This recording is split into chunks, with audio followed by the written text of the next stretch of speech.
अब बांग्लादेश अगर ये कहता है कि हम नहीं खेलेंगे वर्ल्ड कप, अगर हमारे मैचेस शिफ्ट नहीं हुए, तो यकीन मानिए बांग्लादेश इस वर्ल्ड कप से बाहर हो सकता है। मैं ये आपको सीधी सी बात कहूं, बांग्लादेश इस वर्ल्ड कप से बाहर होगा। अब बांग्लादेश क्रिकेट बोर्ड जो है वो अफोर्ड नहीं कर सकता आईसीसी या फिर बीसीसीआई से लड़ाई, क्योंकि उनके पास पैसे नहीं है, वो जमीन पर आ जाएंगे, उनकी क्रिकेट जो है बर्बाद हो जाएगी। इसलिए आई थिंक हमारी बात और बांग्लादेश की बात का वजन इतना नहीं है। इंडियन क्रिकेट बोर्ड का सरबराह कौन है सबसे बड़ा? नरेंद्र मोदी है ना। इंडियन गवर्नमेंट का सरबराह नरेंद्र मोदी है, बीसीसीआई के सरबराह नरेंद्र मोदी नहीं है। अगर इंडियन क्रिकेट काउंसिल है भी तब भी मैचेस तो हो रहे हैं ना। वो चाहते तो वो as a host pull out कर देते बाहर बांग्लादेश को। वो कहते बांग्लादेश खेले ही ना, हमारा कट ऑफ हो गया, बांग्लादेश इज प्लेइंग, और बांग्लादेश ही कह रहा है कि हमने नहीं जाना, क्योंकि अब कुछ रह नहीं गया, बात करने के लिए कुछ है नहीं, फायदे वगैरह सब कुछ। जब फायदा लेने की बात आती है तब आपको इंडिया नजर आता है, तब आप आईसीसी के पैरों में जाके गिरते हैं, तब आप कहते हैं कि नहीं, क्योंकि आईसीसी को फंडिंग सबसे ज्यादा इंडिया से मिल रही है। अल्लाह करे कि तकड़े होके आ गया, वर्ल्ड कप आ रहा है। The real test is the world cup. If you do well in the world cup, your power will go up, PCB will become important. Mohsin Naqvi की बात सुनेंगे लोग, और अगर हम एलिमिनेट हो गए तो फिर कितने जाओगे? इंतहा, गुरूर, ढिठाई, पैसा और ये सोचना कि जी हमारा असर और रसूख कितना है, हम जो चाहे करेंगे। अपने आप में डोनाल्ड ट्रंप शायद वो समझ रहे हैं अपने आप को, बीसीसीआई की मैं बात कर रही हूँ। बांग्लादेश की टीम कमजोर है, पाकिस्तान की टीम कमजोर है। अगर पाकिस्तान की टीम इतनी स्ट्रांग होती और बांग्लादेश की टीम स्ट्रांग होती जितनी ऑस्ट्रेलिया और इंग्लैंड है, तो ये अपनी बात मनवा लेते। लेकिन अगर बांग्लादेश अड़ा रहा कि हमें श्रीलंका में ही हमारे मैचेस कराए जाएं, ऐसा होगा नहीं अर्पिता, क्योंकि आप इंडिया होस्ट है, श्रीलंका को होस्ट, अपना हाइब्रिड मॉडल पाकिस्तान के मैचेस, बट बांग्लादेश के मैचेस का मतलब है कि 3 और टीमें फिर वहां जाएंगी, ऐसा नहीं होगा। ये सारा जो मसला है ये आईसीसी का है। आईसीसी हमेशा जब इंडिया ने बुली किया ना, धमकियां दी हैं, तो आईसीसी बकरी बन गया हमेशा। आईसीसी नहीं खड़ा हो सका। जब हमारे खिलाफ ये कर रहे थे तो हम रोते रह गए आईसीसी को कि ये जो कुछ हो रहा है ये ज्यादती है, ये गलत है, आप इसको रोकें, और उन्होंने नहीं रोका, because India is the major financier of cricket. तो इसलिए पैसा talks, like guns talk with Donald Trump, तो पैसा टॉक्स विद आईसीसी। अब उसका दायरा जो है बढ़ गया है। पहले वो सिर्फ पाकिस्तान पे बहुत ज्यादा अटैक करता था, और हमारी क्रिकेट को जिस तरह उसने डैमेज किया सबको मालूम है। हम बोलते रहे कि भाई नहीं, फिर भी हम खेलेंगे, लेकिन मेरा ख्याल है कि एशियंस को जो है वो अब जाके समझ आई है कि ये तो हैं खराब लोग। पहले ये बांग्लादेश उनके साथ खड़ा होता था, इंडिया के साथ, हाँ, श्रीलंका भी उनके साथ था, तो अब बांग्लादेश अलग हो गया। और मैं कब कह रहा था, पहले भी मैंने प्रोग्राम में कहा था कि ये अच्छा मौका है कि पाकिस्तान बांग्लादेश को साथ ले ले। आईपीएल एक डोमेस्टिक लीग है जो कि बीसीसीआई के अंडर आती है। ICC has nothing to do with IPL. अगर आईपीएल से मुस्तफिजुर रहमान को निकालने का डिसीजन लिया गया तो वो बीसीसीआई ने लिया, वो आईसीसी ने नहीं लिया। सबसे पहली चीज, वो क्लैरिटी हमें होना जरूरी है, बिकॉज आईपीएल एक इंटरनेशनल लीग नहीं है, आईसीसी के अंडर ही आती है। डोमेस्टिक लीग है, आईपीएल भी आईसीसी के अंडर ही आती है। नहीं, पर डोमेस्टिक लीग है, लेकिन है तो बीसीसीआई की ना। वो नेपाल तो नहीं कर रहा बीसीसीआई का सवेरा। बीसीसीआई उसका बीसीसीआई के अंडर होती है ना, आईसीसी उसको सुप्रीम बॉडी है उसकी। बीसीसीआई को कौन चलाता है? आईसीसी अप्रूव्ड लीग है सारी, पीएसएल, आईपीएल किसकी लीग है? मेरा आईपीएल किसकी लीग है? बीसीसीआई की। बीसीसीआई की है ना, बिल्कुल बीसीसीआई की है ना। तो बीसीसीआई किसकी है? इंडियन क्रिकेट बोर्ड की है ना। ठीक है, इंडियन क्रिकेट बोर्ड का सरबराह कौन है सबसे बड़ा? नरेंद्र मोदी है ना।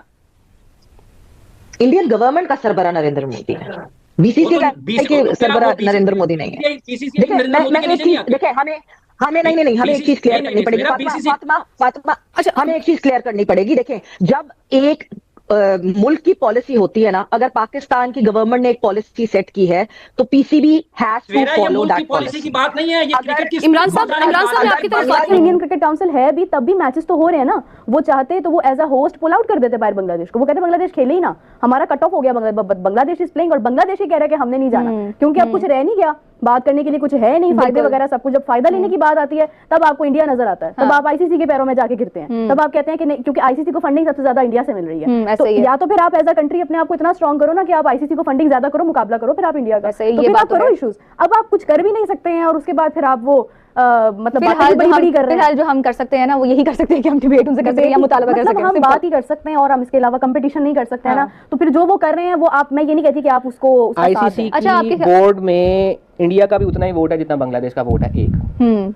ऐसा ही है, तो बराबरी है। हाँ, बराबरी है, लेकिन अगर उनके डिसीजंस में देखा जाए तो हमें बराबरी नजर नहीं आती है। लेकिन अगर हम कहेंगे कि इंडिया बहुत बड़ा, तो वोट उसका भी एक ही है, उतना ही वोट है जितना आयरलैंड और अफगानिस्तान का वोट है, एक।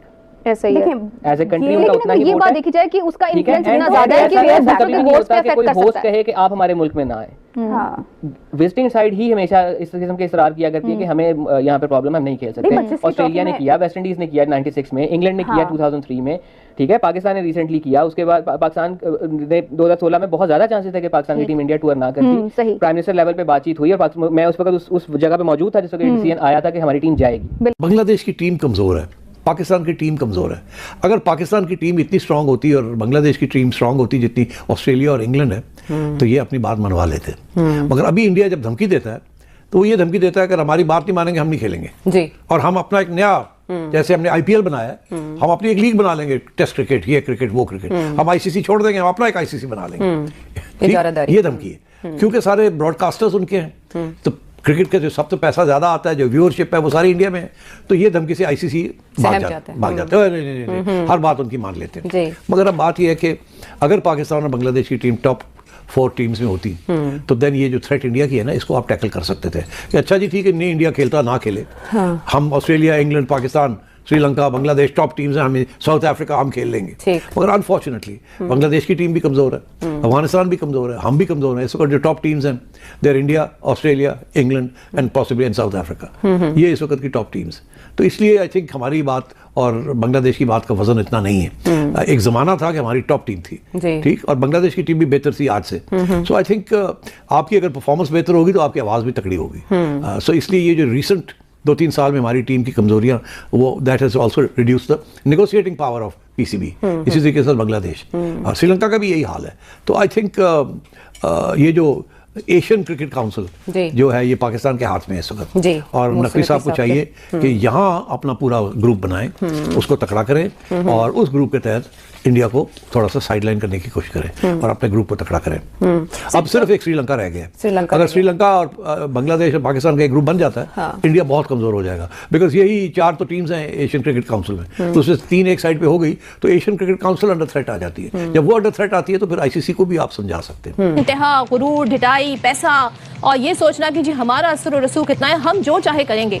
अपने आप में डोनाल्ड ट्रंप शायद वो समझ रहे हैं अपने आप को, बीसीसीआई की मैं बात कर रही हूँ, और आईसीसी के दायरे अब करता धरता भी हो गए हैं जय शाह। तो हुआ ये कि जनाब मुस्तफिजुर रहमान जो कि आईपीएल में खेल रहे थे और बांग्लादेश से इनका ताल्लुक है, अब कुछ हालात बनते हैं बांग्लादेश में, उसके बाद तनकीद होती है कोलकाता राइडर्स जो कि शाहरुख खान की है कि आपने क्यों लिया है बांग्लादेश के क्रिकेटर को। इवन के गद्दारी के फतवे भी जारी कर दिए हैं शाहरुख खान के खिलाफ, और ये तक कहा गया है जी जनाब कोई फला फला इनके साथ करेगा तो हम उसको इतने लाख रुपए देंगे। अच्छा, ये जो मुस्लिम दुश्मनी है ना, ये जो इस्लामोफोबिया है ना, क्लासिकल एग्जांपल ऑफ इस्लामोफोबिया है। मसला खिलाड़ियों से नहीं है, मसला खेल से नहीं है, मसला अदाकार से नहीं है, मसला है इस्लाम से, मसला है मुस्लिम दुश्मनी का।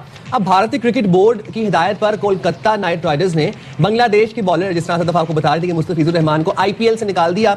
इसके बाद बांग्लादेश क्रिकेट बोर्ड की अहम बैठक हुई और फैसला किया गया कि वर्ल्ड कप मैचेस के लिए टीम अब भारत नहीं जाएगी। और उसके ऊपर शाहरुख खान को गद्दार कहना, ये कहना कि इन्होंने मुस्तफिजुर रहमान को अपनी टीम में शामिल किया, मतलब लॉजिकलेस। आपको सुनवाते हैं क्या कह रहे थे ये। अब सोचेंगे इनके जो एक्टर्स हैं, जो जाहिर है अपने आप को मुस्लिम कहते हैं, वो एक्टर्स उनको हर मौके पे, हर कदम पे ये साबित करना पड़ता है कि हम उसूलों पर नहीं चल रहा है, आप जो हमें कहें वही ठीक है, यानी कि सरकार जो कहेगी फिर इन्हें वही सब करना पड़ता है, वरना इनके लिए हिंदुस्तान में रहना बहुत मुश्किल हो जाए। यही मिसाल ये हुई, शाहरुख खान जाते तो डट जाते, वो कहते हैं जी जो भी वाकया हुआ है उससे पहले हमने लिया था मुस्तफिजुर रहमान को, और पूरी एक ड्राफ्टिंग होती है, खिलाड़ियों का ऑक्शन होता है, पूरा प्रोसेस हो जाए, तो कहते हैं ना दिन दहाड़े होता है, सूरज की खुली रोशनी में होता है। ये नहीं होता कि चुपके से आपने किसी को भर्ती कर लिया अपनी टीम में। और सदफ, ये जो इंतहा पसंदी है, ये जो एक्सट्रीमिज्म है, जो हिंदुत्व के बैनर के नीचे रेडिकलिज्म हो रहा है, ये सिर्फ हम बात नहीं कर रहे हैं। अब आलमी जरीदे वॉल स्ट्रीट जर्नल की रिपोर्ट आई है जिसमें उन्होंने लिखा है कि इस क्रिसमस पर जो भारत में इंतहा पसंदी हुई, जो खेले गए दूसरे वनडे में भारत को 2 विकेट हराया। भारत ने पहले बल्लेबाजी करते हुए 50 ओवर में 9 विकेट खोकर 264 रन बनाए। इसके जवाब में ऑस्ट्रेलिया ने 22 गेंद शेष रहते